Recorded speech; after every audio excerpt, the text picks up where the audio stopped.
എന്താണ് അർജുന നീ ഇങ്ങനെ സംഘർഷത്തിലാവുന്നത്? ഞാൻ യുദ്ധം ചെയ്യില്ല കൃഷ്ണ. അവരുടെ മരണം എനിക്ക് കാണുവാൻ സാധിക്കില്ല കൃഷ്ണ. യുദ്ധം നമുക്ക് വേണ്ട. യുദ്ധമില്ലാതാക്കുവാൻ എത്ര തവണ നാം ശ്രമിച്ചു, ഞാൻ ശ്രമിച്ചു. പക്ഷേ ഫലമുണ്ടായോ? പ്രകൃതി നമ്മെ ഇവിടെയല്ലേ കൊണ്ടെത്തിച്ചത്. ഇനിയിപ്പോൾ നമ്മുടെ മുൻപിലെ ഒരേയൊരു കർമ്മം യുദ്ധം മാത്രമാണ്. അതെല്ലാം ശരിയാണ്. പക്ഷേ എങ്ങനെ എനിക്ക് അവരെ കൊല്ലുവാൻ സാധിക്കും? എങ്ങനെ അവരുടെ മൃതദേഹം കാണുവാൻ സാധിക്കും? അർജുന, നീ എന്താണ് സംസാരിക്കുന്നത്? നിനക്കവരെ നശിപ്പിക്കാൻ കഴിയുമെന്നാണോ നീ വിചാരിക്കുന്നത്? നാശമില്ലാത്തതിനെ എങ്ങനെയാണ് നിനക്ക് നശിപ്പിക്കാൻ കഴിയുക? അർജുനനെ കൃഷ്ണൻ പറയുന്നത് മനസ്സിലാകുന്നുണ്ടായിരുന്നില്ല. പക്ഷേ എന്നാലും അയാൾ കേട്ടിരുന്നു. നീ കേവലം യുദ്ധം ചെയ്യുന്നത് അവരുടെ ശരീരത്തിനോടും മനസ്സിനോടും മാത്രമല്ലേ? ശരീരം കൊല്ലപ്പെട്ടാലും ആത്മാവ് കൊല്ലപ്പെടില്ലല്ലോ. ആത്മാവ് ജനിക്കുന്നുമില്ല, മരിക്കുന്നുമില്ല. മനുഷ്യൻ എപ്രകാരമോ പഴയ വസ്ത്രങ്ങൾ ഉപേക്ഷിച്ച് പുതിയവ സ്വീകരിക്കുന്നത്, അപ്രകാരമല്ലേ ആത്മാവ് പഴയ ശരീരങ്ങളെ ഉപേക്ഷിച്ച് പുതിയ ശരീരങ്ങളെ പ്രാപിക്കുന്നത്. ജനിച്ചവന് മരണം സുനിശ്ചിതമാണ്, മരിച്ചവന് ജനനവും സുനിശ്ചിതമാണ്. അതിനാൽ പരിഹരിക്കാൻ സാധിക്കാത്ത ഈ കാര്യത്തിൽ നീ ദുഃഖിക്കരുത്. നിന്റെ മുൻപിൽ ഇപ്പോൾ ഉള്ള കർമ്മം ഈ യുദ്ധം മാത്രമാണ്.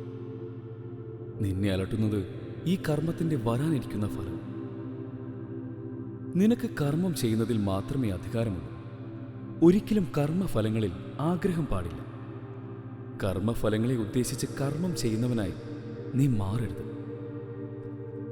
സുഖദുഃഖങ്ങളെയും ജയപരാജയങ്ങളെയും സമമായി കണ്ട് യുദ്ധത്തിന് നീ തയ്യാറാവുക. ഇത്തരം ഫലങ്ങൾ ആഗ്രഹിക്കാതെ ചെയ്യുന്ന പ്രവൃത്തികൾ മാത്രം നീ ചെയ്യുക. ആ രീതിയിൽ തന്നെ ജീവിതത്തെ കാണുക. ഈ രീതിയിൽ ജീവിക്കുന്നവനാണ് ജന്മമരണ ബന്ധനത്തിൽ നിന്നും മുക്തരായി മോക്ഷത്തെ പ്രാപിക്കുന്നത്. ഇളകിക്കളിക്കുന്ന നിന്റെ മനസ്സ് എപ്പോഴാണോ നിശ്ചലമായി നിൽക്കുന്നത്, അപ്പോൾ നീ മോക്ഷം പ്രാപിക്കും. നീ സമാധിയിൽ എത്തിച്ചേരും. അപ്പോൾ നിന്റെ മനസ്സ് നിന്റെ താഴെ നിൽക്കും. അർജുനനെ കൃഷ്ണൻ പറയുന്നത് പൂർണ്ണമായും മനസ്സിലാകുന്നുണ്ടായിരുന്നില്ല. എന്നാലും അയാളുടെ സംശയങ്ങൾ അയാൾ ചോദിച്ചു. എങ്ങനെയാണ് നാം ഒരാളെ സമാധിയിലെത്തി എന്ന് പറയുക? എങ്ങനെയാണ് അവർ ജീവിക്കുന്നത്? മനസ്സിലുള്ള എല്ലാ ആഗ്രഹങ്ങളെയും ഉപേക്ഷിച്ച് എപ്പോഴാണോ ഒരുവൻ പരമാത്മാവിൽ സന്തുഷ്ടനാകുന്നത്, അവൻ സമാധിയിൽ എത്തി എന്ന് പറയാം. അവന് കൈവന്നിരിക്കുന്ന ജ്ഞാനം ഉറച്ചതായിരിക്കും. ഒരാമ തൻ്റെ അവയവങ്ങളെ ഉള്ളിലേക്ക് വലിക്കുന്നത് പോലെ അവൻ്റെ ഇന്ദ്രിയങ്ങളെ അവന് പിൻവലിക്കാൻ സാധിക്കും.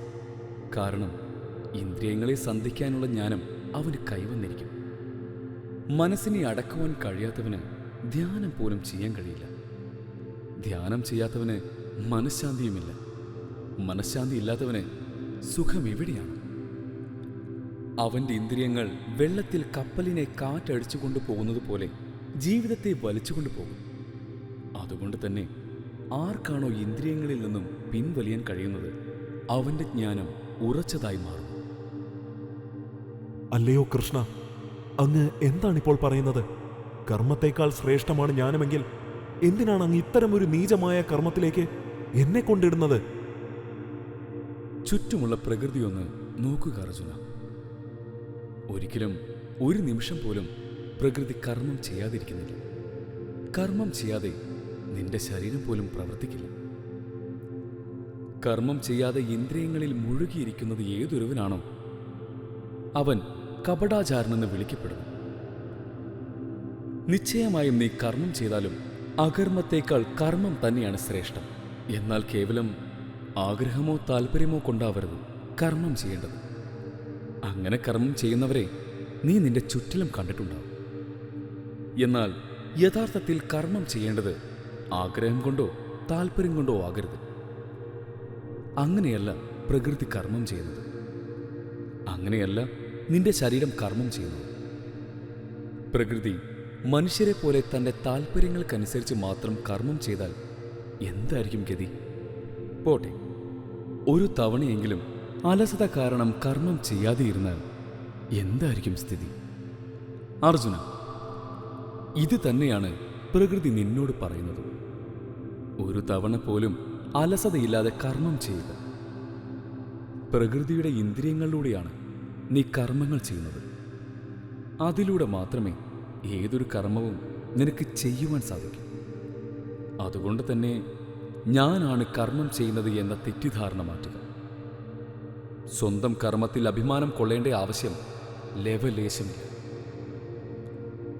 ഏതൊരുവനാണോ കർമ്മഫലത്തിലുള്ള ആസക്തി ഉപേക്ഷിച്ച് തൃപ്തനായി കർമ്മം ചെയ്യുന്നത്, അവന് യഥാർത്ഥത്തിൽ ആത്മശുദ്ധി വരുന്നു. അവനെ അവൻ്റെ കർമ്മങ്ങൾ ബന്ധിക്കുന്നില്ല.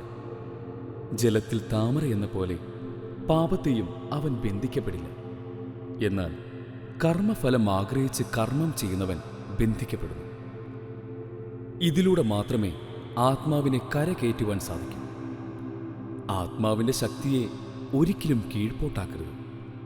തൻ്റെ ആത്മാവിന് താൻ തന്നെയാണ് ബന്ധു. തൻ്റെ ആത്മാവിന് ശത്രുവും താൻ തന്നെ. ആത്മാവിനെ അറിയുവാൻ മനസ്സിനെ അടക്കി നിർത്തണം. വൃത്തിയുള്ള സ്ഥലത്ത് സ്ഥിരമായുള്ള സ്ഥലം സ്ഥാപിച്ചിട്ട് ആ ആസനത്തിലിരുന്ന് മനസ്സിനെ ഏകാഗ്രമാക്കാവുന്നതാണ്. ഇങ്ങനെ ഇന്ദ്രിയങ്ങളെ അടക്കി മനഃശുദ്ധിക്കായി ഇത് അഭ്യസിക്കേണ്ടതാണ്.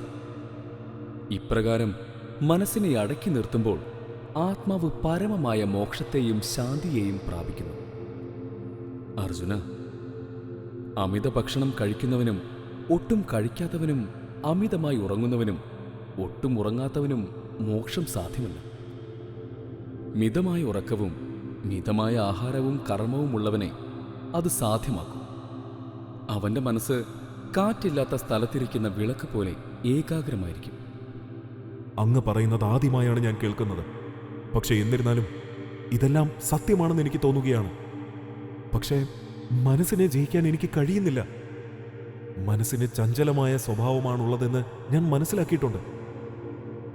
അർജുന, മനസ്സിനെ ജയിക്കുക എന്നത് പ്രയാസമുള്ള കാര്യമാണെന്നതിൽ സംശയമില്ല.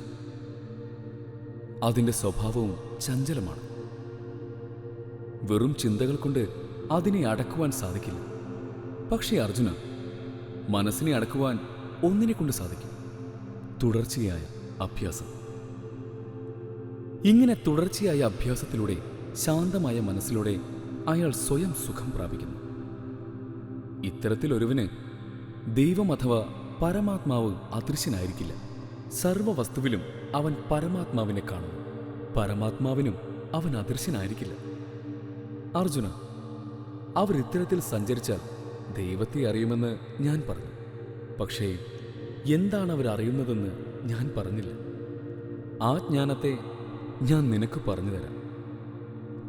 നിനക്ക് ചുറ്റുമുള്ള ഈ പ്രകൃതിയെ 2 ഭാഗമായി വിഭജിക്കപ്പെട്ടിട്ടുള്ളതാണ്. ആദ്യത്തെ ഭാഗം അപരപ്രകൃതി എന്ന് നമുക്ക് വിളിക്കാം. അതായത് ദൈവത്തിൻ്റെ ഭൗതിക സൃഷ്ടിയാണ്. ഭൂമി, ജലം, അഗ്നി, വായു, ആകാശം, മനസ്സ്, ബുദ്ധി, അഹങ്കാരം എന്നിങ്ങനെ 8 ഘട്ടങ്ങളാണ് ഇതിലുള്ളത്. ഇവയെല്ലാം തന്നെ സ്ഥിരമായി മാറ്റങ്ങൾക്ക് വിധേയമാണ്. അഥവാ ഇവയെല്ലാം തന്നെ താൽക്കാലികമാണ്. രണ്ടാമത്തെ ഭാഗമാണ് പരപ്രകൃതി. ഇതിനെ ജീവാത്മാവ് എന്നും വിളിക്കാം. ദൈവത്തിൻ്റെ ആത്മീയ സൃഷ്ടിയാണ്. ഇതിനെ കണ്ണുകൊണ്ട് കാണുവാൻ സാധിക്കില്ല. പക്ഷേ യഥാർത്ഥത്തിൽ ഇതാണ് നീ. നിന്റെ ചുറ്റുമുള്ള പ്രകൃതിക്ക് ജീവനുള്ളതിൻ്റെ കാരണം ഈ ജീവാത്മാവാണ്. ജീവാത്മാവിന് മരണമില്ല. ഇതുകൊണ്ടാണ് ഭൗതികതയിൽ സൃഷ്ടിക്കപ്പെട്ട ശരീരവും മനസ്സും മരിച്ചാലും ആത്മാവും മരിക്കാത്തത്. നിനക്ക് ചുറ്റുമുള്ളതെല്ലാം ഈ 2 പ്രകൃതിയിൽ നിന്നും ഉണ്ടായവയാണ്. ഇവ രണ്ടും ഉണ്ടായതോ പരമാത്മാവിൽ നിന്നും. അതെ, സകല ജഗത്തിൻ്റെയും ഉൽപ്പത്തിക്ക് കാരണം ദൈവം തന്നെയാണ്. ദൈവത്തേക്കാൾ ശ്രേഷ്ഠമായി മറ്റൊന്നും തന്നെയില്ല. ചരടിൽ കെട്ടിയ രത്നങ്ങളെപ്പോലെ ഈ പ്രപഞ്ചം മുഴുവനും പരമാത്മാവിൽ കോർക്കപ്പെട്ടിരിക്കുന്നു. അല്ലയോ അർജുന? ജലത്തിലെ രുചി ദൈവമാകുന്നു.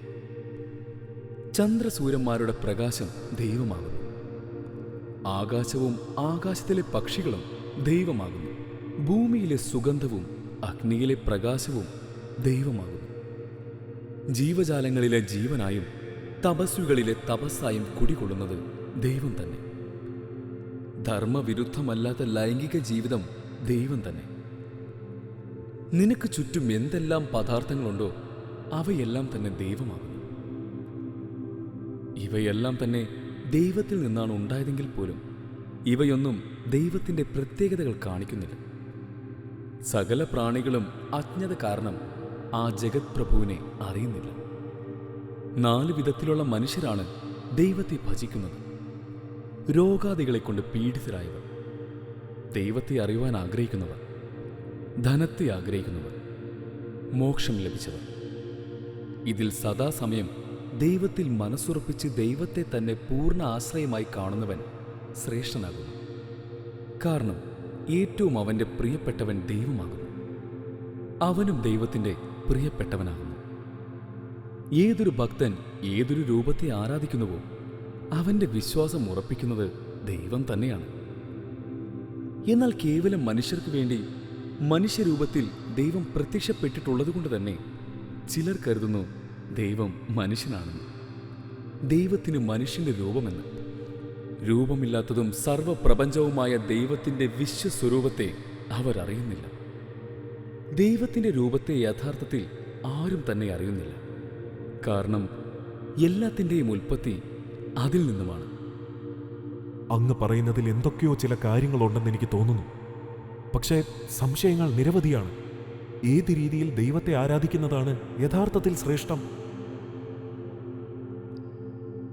ദൈവത്തിൽ മനസ്സുറപ്പിച്ച് അത്യന്തം ശ്രദ്ധയോടുകൂടി ആരാണോ ദൈവത്തെ ധ്യാനിക്കുന്നത് അവരാണ് ശ്രേഷ്ഠമെന്നാണ് എൻ്റെ അഭിപ്രായം.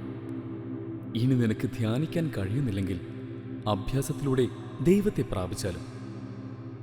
അഭ്യാസത്തിലും നീ സമർത്ഥനല്ലെങ്കിൽ നിന്റെ സർവകർമ്മങ്ങളും ദൈവത്തിൽ സമർപ്പിച്ച് ചെയ്യുക. പക്ഷെ കൃഷ്ണ, എന്തുകൊണ്ടാണ് മനുഷ്യരിൽ തിന്മ ചെയ്യുന്നവരുണ്ടാകുന്നത്? ദൈവമാണ് എല്ലാത്തിലുമെങ്കിൽ അത് ദൈവമല്ലേ? അർജുന, ഈ സർവപ്രപഞ്ചം ദൈവത്തിൽ നിന്നാണ് ഉത്ഭവിച്ചതെങ്കിലും ദൈവത്തിൻ്റെ എല്ലാ സവിശേഷതകളും അതിനല്ല. തിന്മ ചെയ്യുന്നവർ പ്രധാനമായും അജ്ഞാനികൾ മാത്രമാണ്. അവർ എന്താണ് ചെയ്യുന്നതെന്ന് അവർ മനസ്സിലാക്കുന്നില്ല. ആ ദ്രവ്യത്തെ ഞാൻ നേടിയെടുക്കും, ആ സങ്കല്പത്തെ ഞാൻ നേടിയെടുക്കുമെന്നുള്ള ചിന്തകളിൽ നിന്നുമാണ് അവർ മുതിരുന്നത്. തൃപ്തി വരാത്ത കാമവും ഞാനെന്ന അഹന്തയുമാണ് അതിന് പുറകിലുള്ളത്. അർജുന, മറ്റുള്ളവരുടെ കാര്യത്തിൽ നിന്ന് മാറി നീ നിന്റെ ആത്മാവിനെ നോക്കുക. ദൈവത്തിൽ മനസ്സുറപ്പിക്കുക. ദൈവത്തിൽ ഭക്തിയുള്ളവനായിരിക്കുക. സർവ പാപങ്ങളിൽ നിന്നും നീ മോചിതനാകും. അർജുന, ഞാൻ നിനക്ക് പറഞ്ഞു തന്ന ഈ ഗീതാശാസ്ത്രം മറ്റു ഭക്തന്മാരിൽ ഉപദേശിക്കുക. അവർ നിന്നിലൂടെ ദൈവത്തിൻ്റെ വാക്കുകൾ കേൾക്കും. നിന്നിലൂടെ ദൈവത്തിൽ പ്രാപിക്കും. അർജുന, ഇപ്പോൾ നിനക്ക് എന്താണ് തോന്നുന്നത്? ഇത്ര നേരം നിറഞ്ഞൊരു ഉപദേശം നിന്നിൽ മാറ്റമുണ്ടാക്കിയോ? കൃഷ്ണ, എന്റെ അഹങ്കാരം ഇല്ലാതായ പോലെ എനിക്ക് അനുഭവപ്പെടുന്നു. യുദ്ധം ചെയ്യില്ല എന്ന എന്റെ തീരുമാനം എന്റെ അഹങ്കാരം മാത്രമായിരുന്നു. പ്രകൃതി എന്നെ ഏൽപ്പിച്ച കർമ്മം ചെയ്യാൻ കഴിയില്ല എന്ന് ചിന്തിക്കുന്നത് തന്നെ പാപമായി എനിക്കിപ്പോൾ തോന്നുന്നു. ഞാൻ യുദ്ധം ചെയ്യാം കൃഷ്ണ.